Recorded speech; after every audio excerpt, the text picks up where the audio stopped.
I have visited Assisi so many times I could be hired as a tour guide in Assisi. And I've actually been a tour guide in Assisi.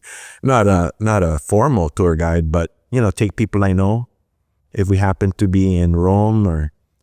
so the last time I was in Rome was 2019. The Archbishop here on Guam sent me there to take a 3-month course. I would always joke with him, what did I do wrong that you're exiling me to Rome? But he wanted me to take this course. It was only a 3-month course. And there was a Japanese priest who was my classmate in this course.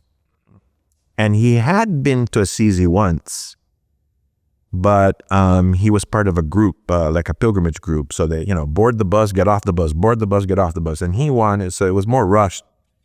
So he said, my baptismal name is Francis. So I have a great devotion to St. Francis. And I've been to Assisi once, but I want to go if you can take me. And I've always been the daring one. So I don't care what country I'm in. I don't care what side of the road they drive on. I'll rent a car. And so I rented a car and drove him to Assisi. And we stayed at the Capuchin Friary there for 2 days. And I took him everywhere in Assisi. And no groups, no rush, take our time. And it was great. But I've always had that, I guess, like I said, I'm always looking for the new, whatever's new person, new experience, new knowledge, whatever.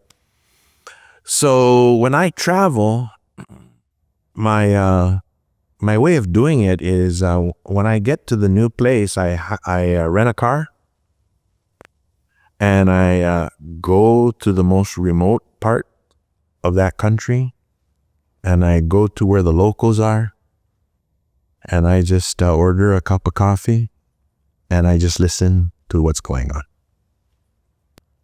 So I have that reputation such that when I was living in California as a student, going to this theology school in California, whenever there'd be a visiting friar or a visiting priest in California, they got the Guam guy to take them around.